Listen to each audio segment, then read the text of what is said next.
Olá, pessoal, boa noite.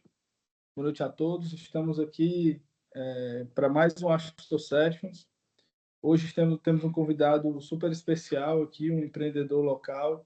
Teve uma jornada de sucesso em negócios de tecnologia voltados para a educação, que é a cara do Ceará. Meu amigo aqui, Anderson Moraes, CEO e fundador, né, da Agenda Edu, um negócio que muitas pessoas e pais utilizam aqui, filhos e pais utilizam aqui no nosso mercado, né, no mercado de educação. Quem tem filho na escola provavelmente conhece. E aí, super feliz, Anderson, de te ter aqui com a gente. Obrigado por aceitar esse convite, super especial. E aí eu começo pedindo para você se apresentar um pouco, contar um pouquinho da sua história, para a gente começar o nosso bate-papo aqui, tá bom? Anderson, fica à vontade para se apresentar. Valeu, Felipe. Obrigado aí pelo convite para estar participando aí do podcast da Aston. Acho que estou muito feliz aí de poder falar um pouquinho do case da Agenda Edu, contar um pouquinho da nossa história e o que a gente está olhando aí também para o futuro, né? O que a gente olha de oportunidade para o Ceará, para o ecossistema como um todo.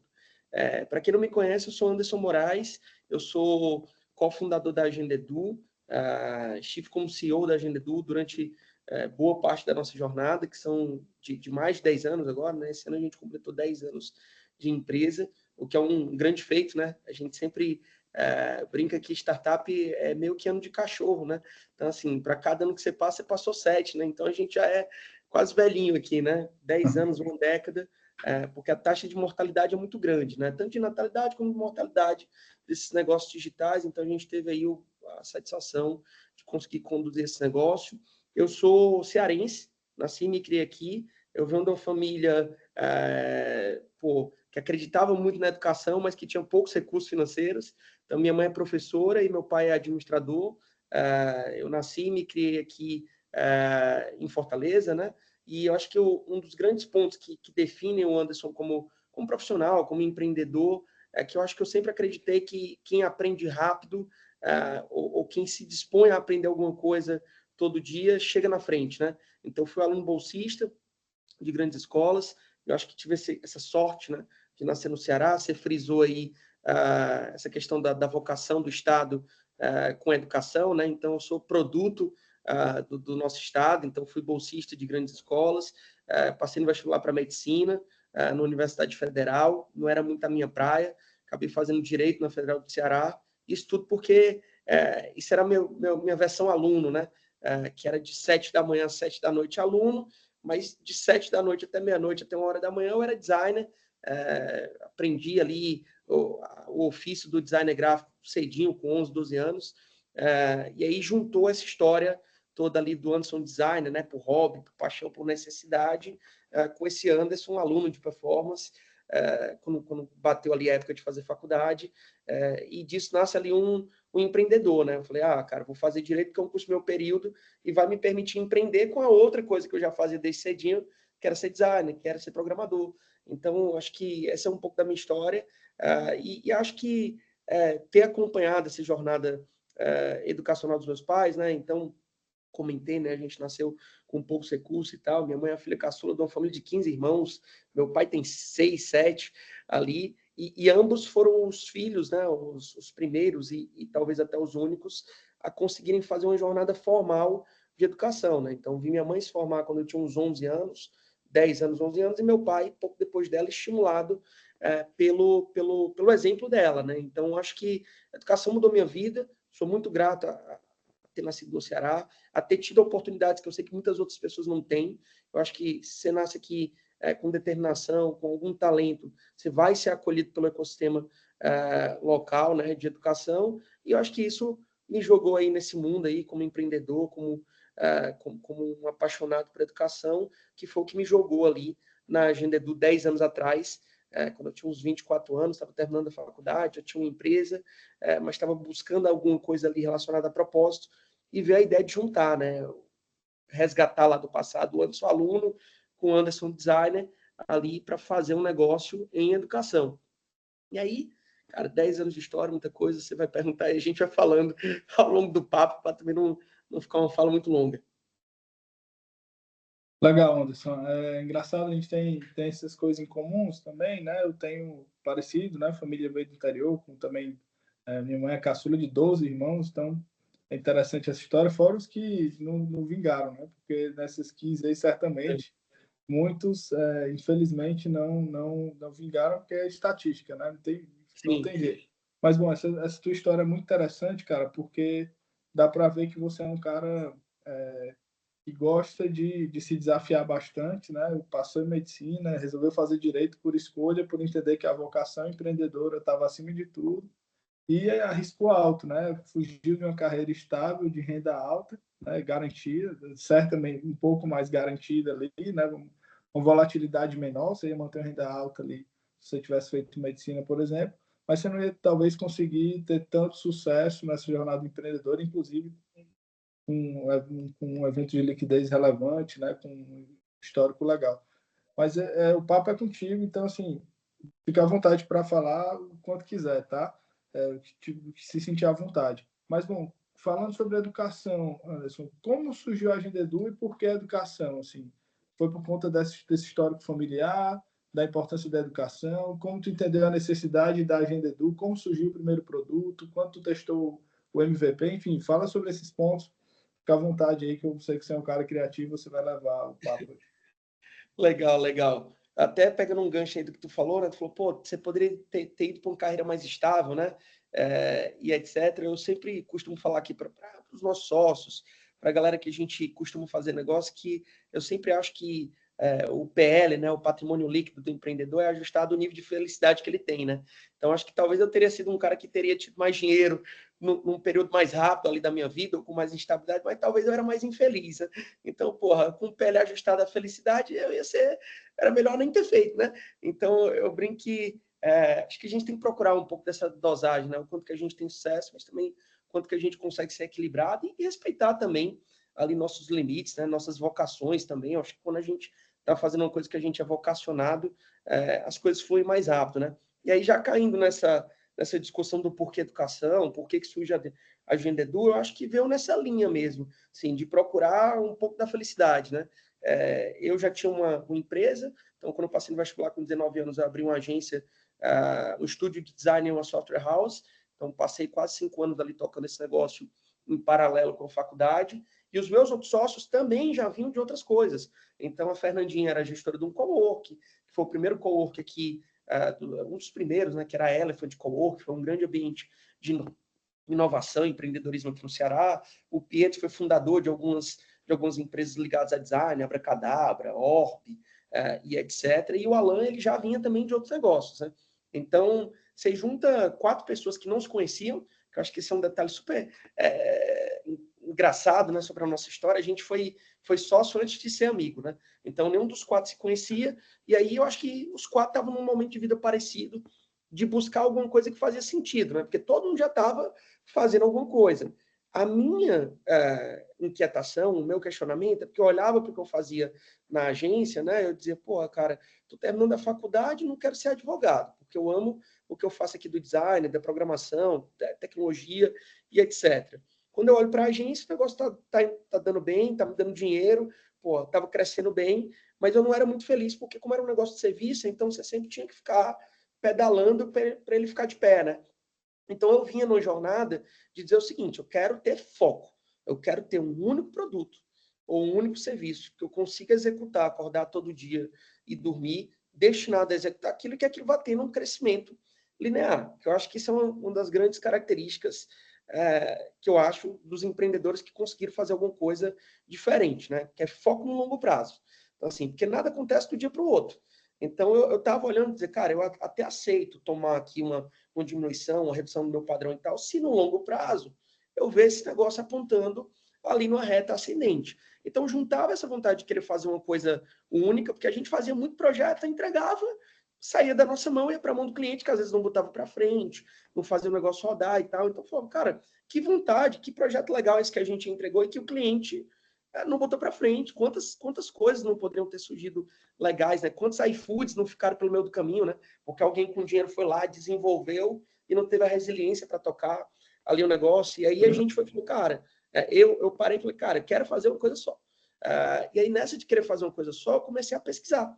E aí, caí num evento chamado Startup Weekend, que é um hackathon de 54 horas, que você encontra pessoas ali com ideias na sexta-feira à noite e desenvolve essas ideias ao longo do final de semana, ali, onde domingo você faz uma apresentação para uma banca, tem ali uma eleição de quem ganhou, quem não ganhou e tal, que isso é irrelevante, a gente tirou o segundo lugar na época, para vocês terem ideia. Acho que mais relevante é a decisão se continua o projeto ou não, né, no dia seguinte, na segunda-feira seguinte. E aí eu estava procurando, falei, cara, nessa inquietação de fazer uma coisa só, fiquei sabendo que ia ter esse evento, me submeti lá, submeti meu sócio também na época da agência. Aí falei, vamos lá. Então, falei, não quero ir. Eu falei, pô, vai que a gente está precisando se organizar e tal. Eu brinco que eu fui com sócio e saí com 3, né?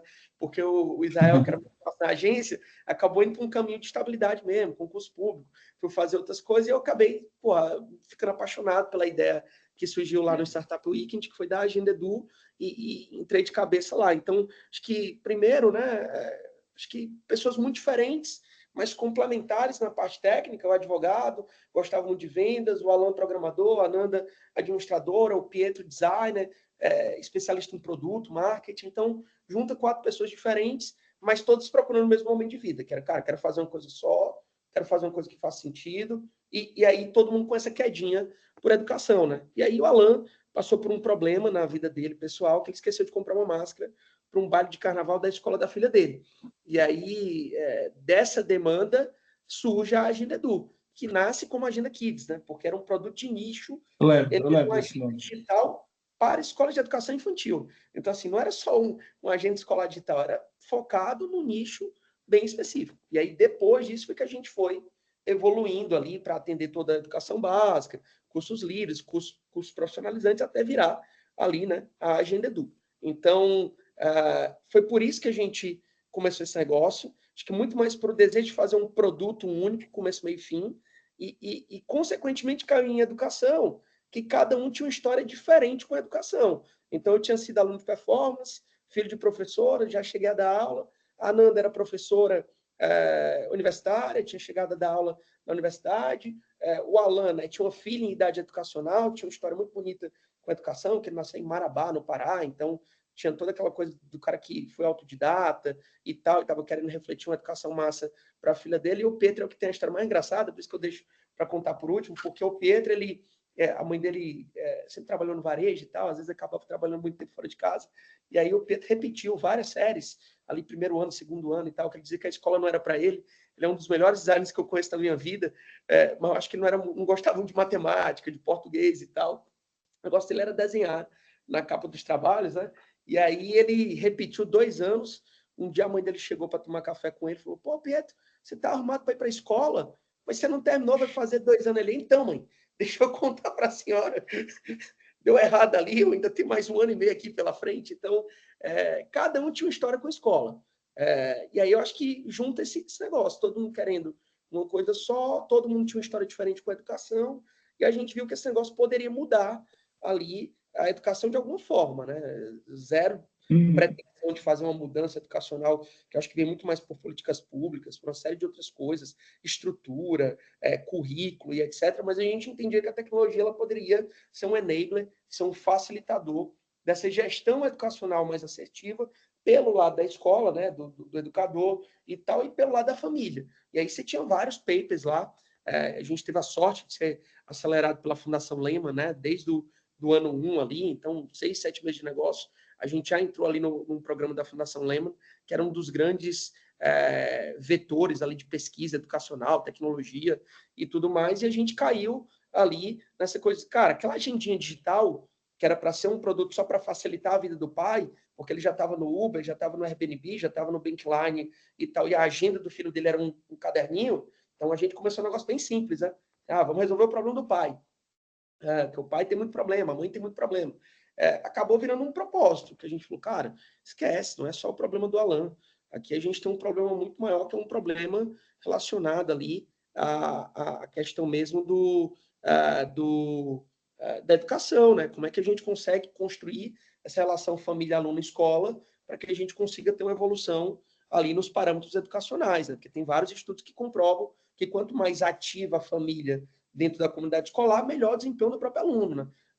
Cara, afeta até coeficiente de inteligência. Sim, porque se essa proximidade se dá do 0 aos 6 anos, né, que é o que a gente chama de primeira infância, onde está tendo ali o grande período de neuroplasticidade, né, ou de plasticidade cerebral, cara, quanto mais a criança é estimulada nesse período, maior o coeficiente de inteligência dela. Então, assim, você começava a olhar o negócio que era assim, cara, presta atenção, se a família participa ou não, pode gravar aquela criança pro resto da vida. Porque, pô, depois que aquilo dali passar, vai ser muito mais difícil ela voltar atrás e tentar criar ali, né, ou tentar desenvolver esse coeficiente de inteligência.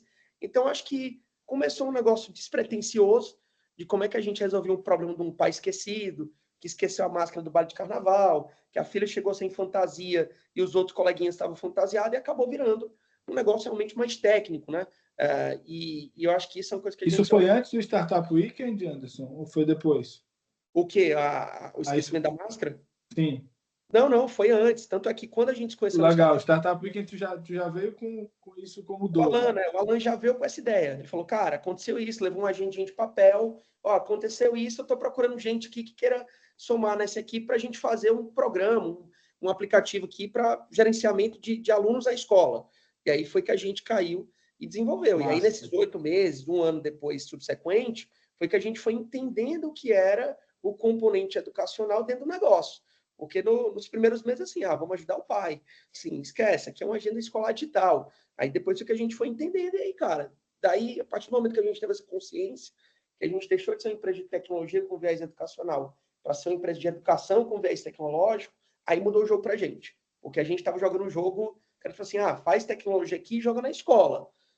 Isso é um caos, né? Porque pô, a escola é um ambiente super tradicional, que tem uma série de travas ao uso de novas tecnologias, de inovação. Quando a gente inverter essa lógica, falou, não, cara, passamos aqui pela Fundação Lema, a gente já entendeu que o negócio tem que ser um negócio de educação, com viés tecnológico, tecnologia é meio. Foi quando a gente começou, Felipe, ali a realmente ter sucesso, né? A realmente ter clientes maiores, ter clientes internacionais, como foi o caso da Pearson, que é um grande sistema de ensino britânico, depois foi adquirido até pela Arco Educação, que é cearense. E eles viram essa diferença, esse diferencial, justamente por conta disso, né? Que eles estavam acostumados a lidar com empresas que eram empresas de tecnologia tentando vender para a escola. E a gente era uma empresa de educação tentando fazer tecnologia. Então, mudava muito o conceito, né? A concepção do produto, escuta do professor, do aluno e tal. Assim, até hoje a gente se esforça muito em tentar ter essa escuta ativa, né? Porque eu acho que sempre que a gente esquece de escutar o cliente, cara, foi o momento onde a gente mais apanhou. Mais teve saída de cliente, mais teve churn e tal. Então, acho que é isso, né? E a nossa missão é essa, né? Que é simplificar jornadas educacionais. Então, a gente tenta, por meio desse entendimento da educação, simplificar a jornada por meio da tecnologia. Então, a história foi essa, cara. Todo mundo procurando um propósito em comum, querendo fazer uma coisa só. Calhou aí de se apaixonar pela ideia do Alan e querer desenvolver e entender que poderia mudar a educação. Aí, foi como perfeito. Legal. Jornada aí de muito louvor aí que vocês conseguiram, né? Um negócio realmente que a gente vê, né? Assim, quem é pai, tem filho na escola, vê. Se você comentar com alguém que está aqui no seu ciclo, você provavelmente vai conhecer alguém que tem a plataforma instalada no celular para acompanhar ali, né? A educação, enfim, a jornada do filho na escola. Mas, bom, Anderson, como a gente está falando de educação, eu queria também usar esse momento para educar, né? A gente tem muita gente que gosta de conversar sobre negócio de startup, sobre startup, sobre negócio de tecnologia, sobre negócio com capacidade de escalabilidade, crescimento rápido, enfim, até banaliza um pouco, né, o que é startup de fato, porque tem um conceito, né, específico ali, mas se a gente, enfim, é meio banalizado esse conceito. Mas o que eu gosto de trazer é que no Brasil, né, negócio de tecnologia, né, o Brasil tem a dificuldade de dar crédito e de oferecer soluções de crédito para negócios, né, que não tem garantias, que não tem, enfim, né, dentro desse ecossistema. E dentro desse ecossistema, a gente naturalmente precisa de investidor privado para ajudar ali no período de investimentos, né? Porque a gente tem ali o Vale da Morte, o famoso Vale da Morte dos negócios, né? Principalmente negócio de tecnologia, a gente tem uma barriga de necessidade de caixa grande, que se ninguém acreditar nesse negócio, provavelmente esse negócio vai morrer ali e vai ser parte da mortalidade que você falou, né? Que você até comparou com a vida de um cachorro. Mas, bom, então eu queria fazer duas perguntas assim, como você conseguiu sobreviver, né, tranquilo ou não tranquilo nesse período, né? Que apoio você contou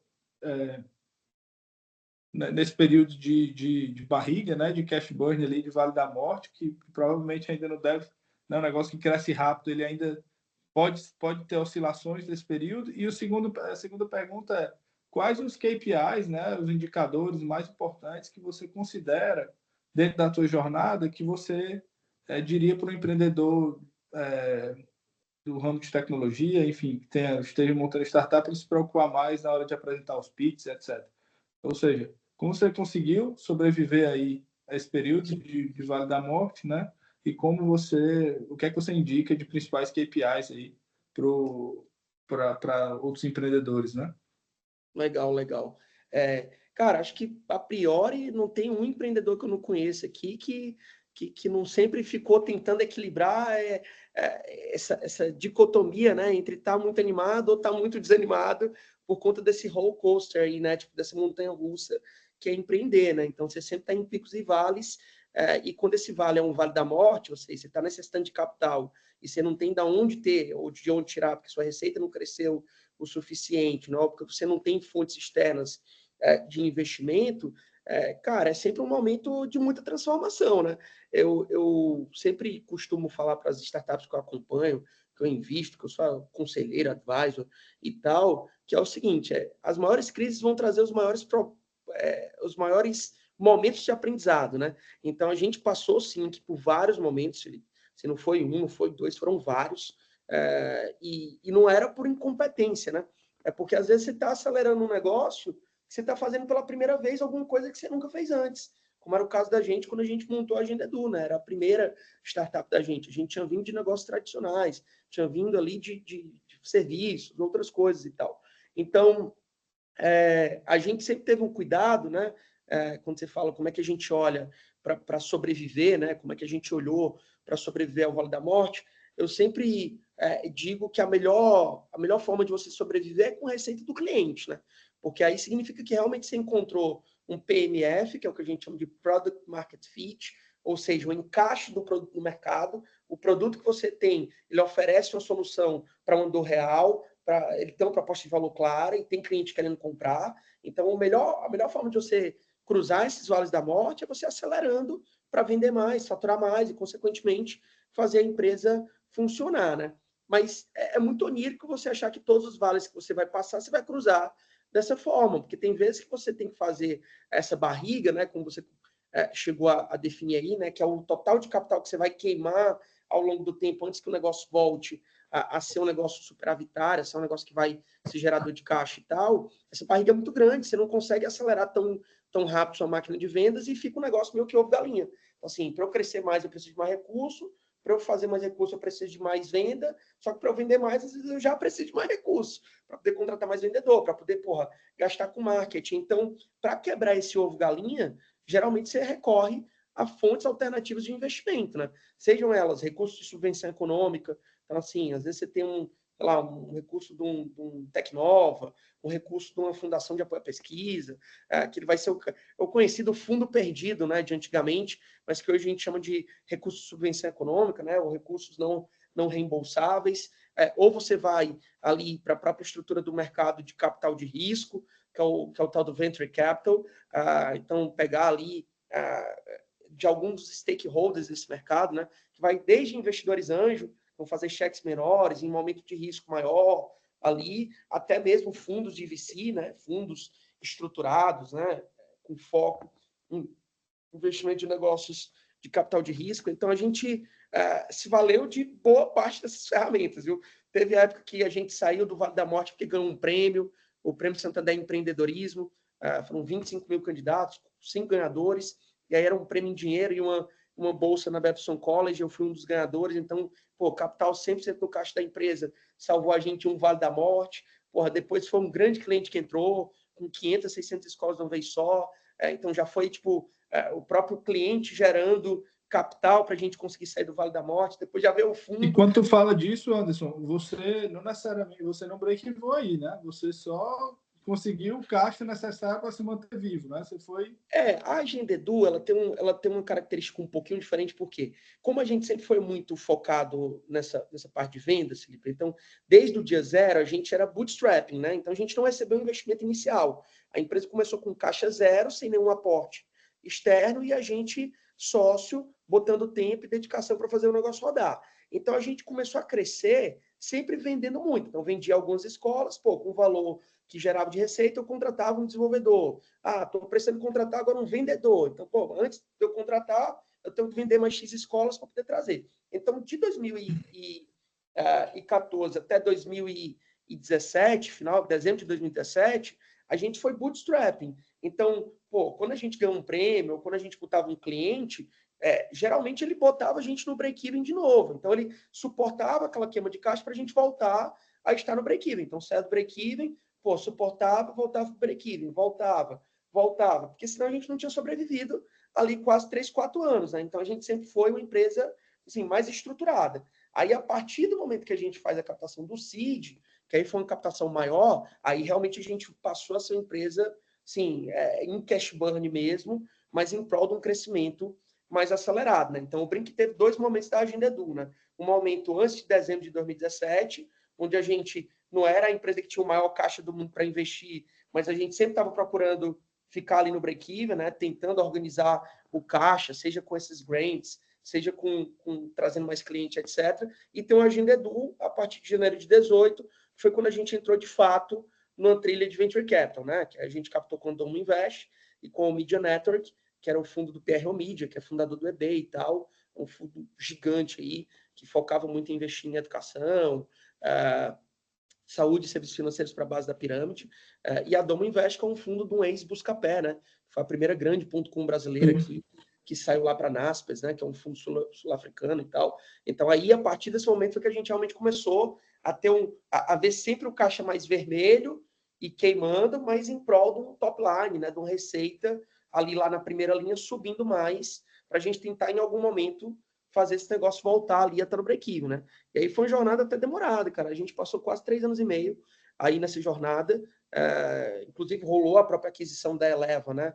Que eu chamo Grupo Salto Educação, enquanto a gente ainda estava fazendo cash burn e tal, porque o negócio estava focado ali nesse crescimento da primeira linha, né? Que era receita, quantidade de clientes, quantidade de alunos e tal. Hoje em dia, não. Hoje em dia, a Agenda Edu já é uma empresa ali no break-even, uma empresa, mais estruturada.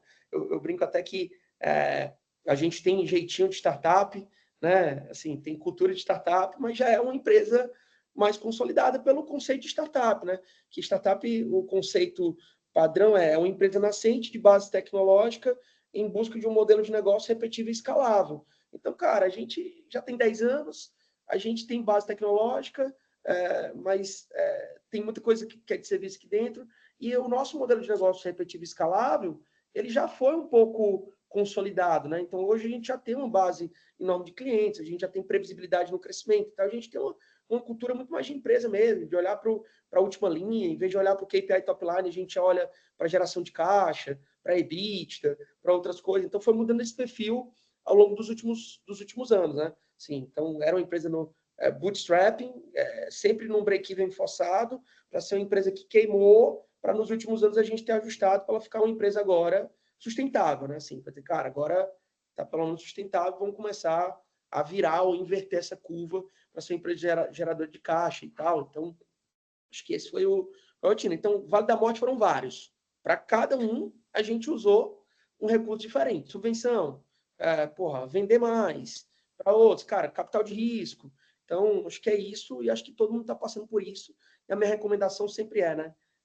O capital de risco ele é muito bom, mas só tome ele quando você achar que você está preparado ali para dar o use of proceeds, para dar a destinação correta do qual você está captando. Às vezes tem gente que capta e diz assim, não, eu quero construir produto, eu quero fazer tal coisa, mas ela ainda está longe daquela etapa. Aí acaba queimando dinheiro, não consegue passar para aquela etapa, e aí, mesmo com aquele dinheiro ali, ela não consegue sobreviver, né? Então, acho que dinheiro é bom sempre quando você já tem uma certeza muito grande de que os indicadores são replicáveis e etc. Que aí termina na pergunta dos indicadores, né? O que eu olharia, sim, poderia falar 50, mas eu acho que tem 3 ou 4 ou 5 que fazem diferença. Sim. Cara, o runway, que é quanto de dinheiro que eu tenho para poder ali manter minha empresa viva. Então, assim, tem 20 meses de caixa, tem 30 meses. Então, quanto maior, sempre melhor, porque você está ganhando mais tempo pra você conseguir desenvolver um novo produto, lançar, testar sua máquina de vendas e etc. Então, o runway é muito importante, sobretudo se você for para essa trilha de VC. O indicador de churn, assim, o quanto de cliente que você está botando, o quanto que está saindo, eu acho que é bem relevante também, né? Porque, se você não está conseguindo botar cliente, e se esse cliente está saindo, então você tem um problema com o seu produto, né? Então, um indicador de receita mesmo, receita líquida lá em cima, ou receita bruta, dependendo de como você costuma olhar, e um indicador de satisfação, né? Então, se eu botasse até na ordem correta, seria, cara, eu estou trazendo receita, essa receita, que aí receita líquida, né? Está crescendo, né, a receita líquida. Segundo, a quantidade de clientes que eu tenho está se mantendo estável ou estou perdendo muito cliente, que aí está mostrando se o negócio está saudável ou não a nível de retenção. Terceiro, esse cliente está feliz com o meu produto, que aí vem um indicador ali que é o NPS, né? Que é o Net Promoter Score, né? Que é tipo indicador de satisfação e tal. E por último, para fazer isso tudo, eu tenho tranquilidade para ter tempo e ajustar se algum desses indicadores não está ok, que aí vem um indicador de running, né? Running que está ligado a quanto que eu... seria uma divisão do caixa que eu tenho por quanto que eu estou queimando por mês, né? Que aí, no limite, se o running está baixo, geralmente você diminui a queima para você alongar ali, né? E tal. Não, então você tenta captar mais. Então você vai resolvendo. Para cada um desses indicadores que eu falei, eles vão derivar vários outros indicadores, né? Então, assim, é sempre um indicador que é uma média de um, que é a divisão, que é uma razão com o outro. Então, esses são, sim, tem vários, cara. Hoje em dia tem até muita coisa. Tem gente que metrifica muita coisa, né? Tem um livro que eu adoro, que eu acho que é de um dos pais do OKR, lá, que ele chama Avalie o que importa. Eu acho que é Measure That Matters, que é do cara que foi um dos fundadores lá, né?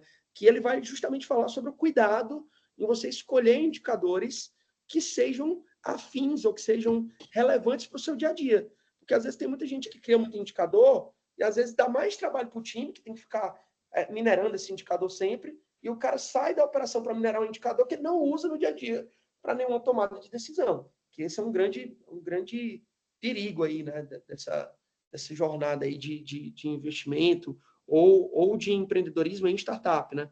Tanto pelo empreendedor como para o investidor, né? O empreendedor que às vezes está tentando esmerar coisa que não existe e o investidor que está cobrando coisa que não faz sentido. Então, acho que esse é um cuidado aí que você tem que ter. Acho que faz todo sentido, né? Essa jornada do cash burn aí é uma decisão complexa, né? De você ter um sócio, alguém ali lhe cobrando, porque acho que, de fato, quando entra um VC, entra outro tipo de cobrança, outro tipo de interferência no negócio, né? Alguém que vai colocar dinheiro ali, ele quer receber retorno, né? Nesse caso, normalmente o cara olha o MOIC ali, múltiplo capital que ele investiu, então não tem jeito, ele sabe que o capital é de risco, mas ele precisa acertar em algum lugar, né? Então ele vai querer um MOIC médio alto para ter investido num negócio de risco mais alto, um negócio de crescimento, escalabilidade no mercado, enfim, com um número de incertezas maior. Então, nesse caso, acho que faz todo sentido, tem que ter um match também, né? Tem que ter uma confiança entre o empreendedor e o investidor, nesse caso, a empresa, né? A VC, ou, enfim, para que o negócio funcione bem para frente, né? Porque ter sócio não é tão simples e banal como a gente imagina, mesmo que seja um sócio que venha para crescer o negócio. E, cara, só para a gente ir para o final aqui, última pergunta, para a gente ir encerrando, só entender o teu processo de saída, né? Como funcionou, como está a tua vida hoje, processo de saída e planos aí para frente. E já te agradecendo aí pelo tempo, né? Super rico aqui com a Astor nesse momento, tá bom? Legal. Cara, o processo de saída da gente, eu acho que foi um processo planejado. Eu acho que isso é uma coisa que eu sempre recomendo para os empreendedores que estão dentro do meu ciclo de proximidade, de amizade, ou que eu, de certa forma, estou envolvido com os negócios, que é, cara, uma saída é sempre uma junção de um desejo com uma oportunidade real e que tenha sido intencionalmente ou esperada, ou planejada, ou procurada, né? Às vezes eu sempre me preocupo muito com deals de saída que são por ocasião. Então, assim, do nada o negócio vem, acelerou demais e tal, porque às vezes eu sinto que muitos empreendedores amigos, ou que eu tive a oportunidade de conversar, acham que não fizeram a saída mais otimizada, porque aceleraram demais, ou então ficam com aquele sentimento de que a jornada não foi completa, querendo recomprar o negócio depois e tal. Então, acho que o nosso momento de saída foi um momento que a gente olhou para o mercado de educação e, pô, tinham grandes empresas que tinham feito IPOs em bolsas internacionais, né, na Nasdaq e tal, grandes empresas de educação aqui do Brasil, e aí estavam gerando uma pressão muito grande no mercado de startup, porque essas empresas tinham feito IPOs com uma tese forte de que eram plataforma, de que eram tecnologia, né? Inclusive fazendo listagem em empresas de tecnologia, mas ao final do dia eram empresas de material didático. Então elas correram muito para acelerar essa assimetria entre o discurso do que o que era de fato o negócio. E aí nessa coisa dessa aceleração, cara, às vezes o mercado ele fica muito mexido, né? Então a gente viu vários concorrentes da gente se posicionarem, apontarem para M&A, ou outras empresas em outras verticais educacionais se posicionarem e apontarem para M&A, porque os múltiplos estavam maiores. E aí, quando existia alguma consolidação, alguma compra, o mercado ficava mexido, porque aquele comprador sempre embutia aquela oferta, aquele produto que tinha sido comprado, com um desconto muito grande, comercialmente falando, ou então como parte integrante, nova parte integrante do produto que ele já vendia. Então, a gente ficava com receio de que o mercado fosse ir a zero, né? Do que em algum momento a galera fosse dizer, cara, isso aqui é commodity, esse produto de agenda digital não faz sentido porque esse cara já me entrega isso de graça, porque fulano já tem me entregue isso aqui com 50% de desconto. Então, eu tinha esse horizonte macro rodando aí, e a gente tinha um horizonte também que era, a gente entendia que para criar ou para acelerar, a gente precisava estar próximo de algum player grande em educação, né? Por aprendizagem, aceleração da nossa curva e tal. Então, junta esse mercado macro que criava essa névoa em cima do meu cenário concorrencial, com essa necessidade da gente estar próximo de alguém grande para permitir a gente ter runway, para permitir a gente lançar novos produtos e etc. Aí foi o momento que a gente acabou fazendo o nosso deal com o Grupo Eleva Educação. O Grupo Eleva Educação hoje chama o Grupo Salta Educação, teve uma mudança no branding nos últimos anos, por conta de uma venda de um ativo que eram as escolas premium do grupo, que chamava Escolas Eleva, para um grupo internacional chamado Inspired Education. Foi uma transação pública gigante, 27 vezes EBITDA, uma das maiores transações de educação na América Latina e no mundo nos últimos anos e tal. E aí, o Grupo Eleva, na época, ele tinha várias verticais, inclusive a parte de sistema de ensino, a parte de escolas premium e etc. E a gente viu nele uma oportunidade de ser um grande laboratório, porque era a maior rede de escolas do Brasil. Então, a Eleva ainda continua, né? O Grupo Salto continua sendo a maior rede de escolas do Brasil. Hoje tem cerca de 200 unidades educacionais, 130 mil alunos e tal. Então, falou, cara, se eu quero desenvolver produto para educação, eu vou estar no maior laboratório. Tudo que eu lançar aqui, amanhã, no outro dia, eu tenho 130 mil usuários dizendo se está bom, se está ruim, se funciona, se não funciona, etc.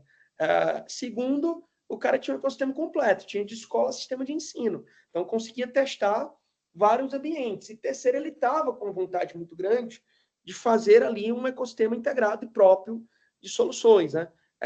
Que aí depois a estratégia mudou. Eu cheguei lá, tocar uma área de inovação novos negócios. A gente fez algumas aquisições, só que o grupo foi mudando de estratégia, então foi esvaziando aí essa possibilidade, que aí a gente acabou fazendo um segundo processo de venda, né, que eu já cheguei a comentar contigo, que foi ao final do ano passado, a gente mudou de controle, né? Então, desde 2020, a agenda não era mais nossa, dos sócios originais, né? Eu acabei me tornando sócio do Grupo Salto, que a gente fez uma troca de ações lá, e executivo. E aí passamos 3 anos com a mudança de estratégia do grupo, foi feita uma nova operação no qual a Bimob, que é uma empresa listada em bolsa, fez a aquisição 100% do controle ali da Agenda Edu, né? Então, a gente é uma subsidiária integral da Bimob, que é uma empresa bem forte ali no mercado digital e de pagamentos. Tem uma multinacional brasileira, né, com presença em 50 países, cara, com clientes enterprise no mundo todo, bastante cliente, tem crescido bastante, então super recomendo vocês a olharem Bimob, dar uma pesquisada, aí vocês que estão assistindo o podcast da Aston, né, devem ser pessoas que são curiosas ali, que gostam de entender sobre ativos, sobre mercado e tal, então vai lá no RI da Bimob, tem muita coisa, tem muita apresentação legal para conhecer um pouco mais da empresa, e aí agora a gente está nesse processo de integração, porque a gente está bem focado aqui em crescer os nossos produtos financeiros, né, de pagamentos, que a gente já tinha desde 2018, mas que não era o melhor produto do mundo, né? Então, como a Bimob é subadquirente, a gente hoje consegue ter mais oportunidade de tecnologia, de taxa, e eu acho que esse M&A foi isso, um M&A planejado para tentar suportar ali esse crescimento, né, esse run, e ter esse laboratório. Num primeiro momento acabou mudando a estratégia do primeiro adquirente, né? Mas a gente corrigiu a rota agora, está dentro de uma nova empresa, e aí os próximos passos é continuar aqui mais uns anos, tocando aí esse crescimento, esses novos produtos que a gente tem feito surgir aqui, porque a gente não está virando um grande super app, né? Então, assim, é um super app da educação, que conta com quase 40 serviços, inclusive pagamentos, então acho que tem muita coisa que a gente já entrega para as mais de 3 mil escolas clientes aí, e que a gente quer continuar entregando. 3 mil escolas clientes hoje, né, Anderson? 3 mil escolas clientes, tá ali 1 milhão e um pouquinho de alunos, quase 3 milhões de usuários, né? Porque você tem pai e mãe, né? De cada aluno, tem professor ainda. Então, é um negócio bem grande, bem robusto em tecnologia, e que eu acho que ainda tem muita coisa, Felipe. Assim, então, acompanhar a próxima jornada é meu objetivo aqui de curto prazo, né? Em algum momento eu sei, é claro que, a empresa ela tem que sobreviver até o founder, né? Eu brinco. Então, assim, o founder não pode ser o limite ou o limitador do crescimento da empresa. Então, acho que tem ali mais alguns anos pela frente, mas imagino que, a gente fez um negócio com muito carinho, com muita qualidade de cultura, de time, e que, se Deus quiser, vai durar aí durante muito tempo ainda, qual seja o caminho que ele vai seguir, a gente estando dentro ou não, né? Em algum momento. Cara, muito bom o papo. Acho que você contou aí da jornada até o exit. Acho que é difícil, né? A gente ter o exit definitivo, a saída, né, definitiva ali do cap table. Acho que deve ter alguma coisa convertida, enfim, mas isso são detalhes. Eu acho que um negócio, né, de 10 anos já, então, assim, acho que é um papo muito interessante para quem quer viver esse mundo, quem quer conhecer alguém da terra, de casa, né? Porque o nosso foco é Nordeste. Então, uma jornada de sucesso muito louvável, como eu disse lá atrás. E aí, cara, só te agradecer aí pelo teu tempo hoje com a gente, pelo momento aqui. A gente vai seguir junto, trocando ideia. Estamos à disposição também para o que você precisar aí do seu time. E muito obrigado de novo. Que tenha aí um excelente final do ano aí, os últimos 6 meses que sejam muito bons para o negócio, para a vida, para a sua vida pessoal aí também, meu amigo. Obrigado aí pelo seu tempo, viu? Obrigado, a honra foi toda nossa, a gente sempre fica muito feliz em ver cearense fazendo coisa foda, né? E, cara, ainda mais vocês aí que estão procurando agora olhar com carinho para esse mercado, para iniciativas. Então, contem com a gente, contem aí com o nosso aprendizado sobre tudo que não fazer, né? Que eu acho que aí, o podcast é curto, né? São 40 minutos, 50 aqui, então a gente acaba contando um negócio meio short, mas, cara, aí tem chopp, cerveja, e uma série de coisas aí para contar, uns 50 casos aí de coisa do que não fazer. Então, contem com a gente aí. Certamente, eu acho que ter gente boa olhando para esse mercado de tecnologia, de novas oportunidades e qualificada, eu acho que é um grande ganho para o Ceará e para as próximas gerações de startups aqui que virão, né? Com mais acesso a capital, com mais acesso à mentoria, com mais acesso a conteúdo que a gente teve lá atrás, né? Então, acho que essa coisa de pegar um ecossistema mais sólido, mais robusto, vai trazer muita vantagem competitiva para o Ceará no cenário nacional ali, desses negócios aí de base tecnológica. Então, tamo junto e até a próxima. Junto, cara. Até a próxima. Valeu, viu? Obrigadão, Anderson. Tchau, tchau.